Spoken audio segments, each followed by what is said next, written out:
যারা ইংরেজিতে একেবারে দুর্বল, ইংরেজির প্রতি খুবই ভয়, হ্যাঁ, যারা ইংরেজির একটা লাইন দেখলেই ভয় পেয়ে যাও, হ্যাঁ, ঠিকঠাক উচ্চারণ হয় না বা তুমি বুঝতে পারো না সেটা কি, কোন প্রকার লাইন রয়েছে, কি রয়েছে, তাদের জন্য এই ভিডিওটা। হ্যাঁ, দেখো এখানে লেখা রয়েছে কাইন্ড অফ সেন্টেন্স। কত রকমের সেন্টেন্স হয়, একটা যে ইংরেজির লাইন রয়েছে, হ্যাঁ, সেই লাইনটা কত রকমের হয়, কি কি হয়, সেটাই আমরা আজকের ভিডিওতে দেখব। হ্যাঁ, তোমরা অনেকে দেখো যে ইংরেজিতে কোনো একটা লাইন রয়েছে, ধরো এই যে আমি একটা লাইন দেখাচ্ছি, এখানে একটা লাইন লেখা রয়েছে যে the earth moves round the sun. হ্যাঁ, তুমি হয়তো রিডিং পড়ে নিচ্ছ কিন্তু তুমি ঠিকঠাক বুঝে উঠতে পারছো না যে কি মানে, কি রয়েছে, কেন, কার পরে কি বসলো, কেন বসলো, এবং কি প্রকার সেন্টেন্স। যাদের এই ভয়টা রয়েছে তারা এই ভিডিওটা অবশ্যই দেখো। এই ভয়টা আজকে এই ভিডিওর মাধ্যমে কিন্তু কেটে যাবে। দেখো, 5 রকমের আসলে আমরা সেন্টেন্স দেখতে পাই: assertive, interrogative, imperative, operative, exclamatory.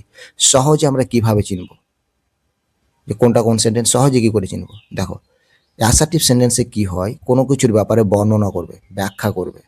ধরো এই যে আমার এই পেনটা দেখতে পাচ্ছ, আমি পড়লাম, আমি ধরো বললাম তোমাকে যে this is my new pen, এটা হলো আমার নতুন কলম। তো এই যে আমি কলমের ব্যাপারে আমি বর্ণনা করলাম বা বিবৃতি দিলাম, তাহলে এই সেন্টেন্সটা, আমি যে ইংরেজিতে সেন্টেন্সটা বললাম, এটা হচ্ছে অ্যাসার্টিভ সেন্টেন্স। এবার ইন্টারোগেটিভটা বলি তোমাদের। ইন্টারোগেটিভটা কি? ইন্টারোগেটিভ মানেই তো প্রশ্নবোধক, এখানে কোনো কিছু জিজ্ঞাসা করা হবে এবং তোমরা শেষে দেখবা কোশ্চেনের শেষে, সেন্টেন্সের শেষে একটা কোশ্চেন মার্ক দেওয়া থাকবে, তাহলে এটা হয়ে গেল ইন্টারোগেটিভ সেন্টেন্স। এবার ইম্পারেটিভ সেন্টেন্সটা কি? ইম্পারেটিভ সেন্টেন্সে তোমাকে আদেশ করবে, মানে অর্ডার করবে, অনুরোধ করবে বা অ্যাডভাইস করবে তোমাকে। আমি বললাম ধরো যে গেট আউট ফ্রম হেয়ার, চলে যাও এখান থেকে। বা আমি বললাম প্লিজ সাবস্ক্রাইব মাই চ্যানেল, এই যে আমি তোমাকে অনুরোধ করলাম, হ্যাঁ, অর্ডার করলাম। এই সেন্টেন্সগুলো হয়ে গেল ইম্পারেটিভ সেন্টেন্স। অপারেটিভ সেন্টেন্সটা কি? অপারেটিভ সেন্টেন্সটা হচ্ছে ধরো কোনো কিছু তোমার ইচ্ছা প্রকাশ করলা বা প্রার্থনা করলা, সেটা হয়ে গেল অপারেটিভ সেন্টেন্স। কেমন? ধরো আমি বললাম যে মে ইউ লিভ লং, তুমি যেন দীর্ঘজীবী হও। এই যে আমি এই কথাটা বললাম, মে দিয়ে বললাম সেন্টেন্সটা, হ্যাঁ, মনে রাখবে। তাহলে এটা হয়ে গেল অপারেটিভ সেন্টেন্স। এক্সক্লেমেটরি সেন্টেন্সটা কি?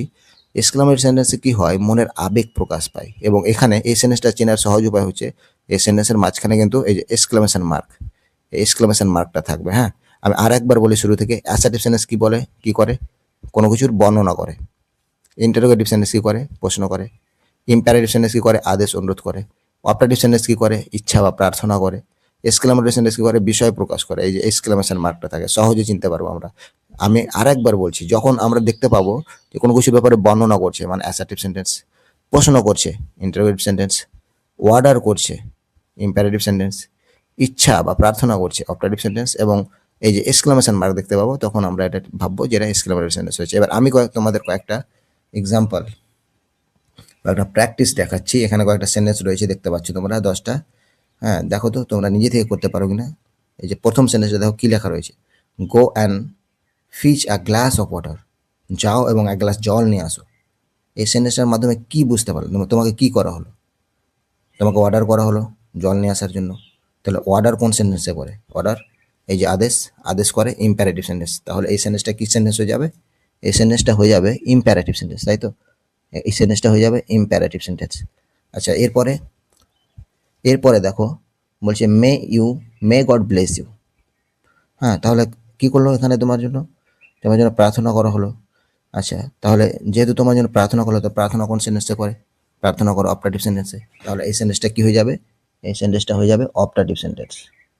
আর এমনিতেও মনে রাখবা তোমরা, যদি কোনো সেন্টেন্স শুরুতে মে দেখতে পাও, শেষে যদি কোশ্চেন মার্ক না থাকে, মে দিয়ে যদি শুরু হয়, তাহলে সেটা অপারেটিভ সেন্টেন্স। আচ্ছা, তারপরে দেখো বলছে do you want to know the truth, তুমি সত্যিটা জানতে চাও? যে প্রশ্ন করেছে না, প্রশ্ন মার্ক দেখতে পাচ্ছি আমরা, তাহলে এটা হয়ে যাবে ইন্টারোগেটিভ সেন্টেন্স। প্রশ্ন দেখতে পারলে আমরা ইন্টারোগেটিভ সেন্টেন্স ভেবে নেব। তারপর দেখো বলছে ডোন্ট স্পাইট হেয়ার। হ্যাঁ, দেখো থুতু ফেলতে মানা করছে এখানে। তাহলে আমরা এখানে কি করেছে? এখানে অর্ডার করেছে, নিষেধ করেছে। তাহলে এখানে আমরা অর্ডার কোন সেন্টেন্সে করে? এই যে দেখে নাও ওখানে ইম্পারেটিভ সেন্টেন্সে। তাহলে আমরা এটা লিখে দেব ইম্পারেটিভ সেন্টেন্স। তারপর এটা দেখো কি রয়েছে, বলছে may you be healthy and strong. এখানে একটু আগে আমরা করলাম যে আমরা যদি মে দেখতে পাই শুরুতে, তাহলে কি করব আমরা? Operative sentence. তাহলে এটা অপারেটিভ সেন্টেন্স হয়ে গেল। তা বলছে Jaya lives in a big city. কি করছে এখানে? এখানে বর্ণনা করছে, জয়ের ব্যাপারে বলছে, ব্যাখ্যা করছে যে জয়া কি করে, কোথায় বাস করে, বড় শহরে। তাহলে যেহেতু ব্যাখ্যা করছে, বর্ণনা করছে, তাহলে এটা হয়ে যাবে অ্যাসার্টিভ সেন্টেন্স। অ্যাসার্ট মানেই বর্ণনা করা। তারপরে দেখো have you seen the Taj Mahal? দেখো প্রশ্ন জিজ্ঞেস করেছে, তাহলে প্রশ্ন জিজ্ঞেস কোন সেন্টেন্সে করে? এই যে ইন্টারোগেটিভ সেন্টেন্সে করে। তাহলে আমরা এটা জেনে গেলাম যেটা ইন্টারোগেটিভ সেন্টেন্স। তারপরে please lend me your book, এই যে প্লিজ অনুরোধ করছে, তাহলে অনুরোধ কোন সেন্টেন্সে করে? এই একটু আগে আমরা দেখেছিলাম অনুরোধ করে ইম্পারেটিভ সেন্টেন্সে, তাহলে এটা হয়ে যাবে ইম্পারেটিভ সেন্টেন্স। তারপরে বলছে the earth move round the sun, তাহলে কি করছে? সূর্যের ব্যাপারে, পৃথিবীর ব্যাপারে বর্ণনা করছে, তাহলে এটা হয়ে যাবে অ্যাসার্টিভ সেন্টেন্স। আচ্ছা, তারপর বলছে do you complete your homework, প্রশ্ন জিজ্ঞেস করছে, তাহলে প্রশ্ন জিজ্ঞেস কোন সেন্টেন্সে করে? প্রশ্ন জিজ্ঞেস করে ইন্টারোগেটিভ সেন্টেন্সে।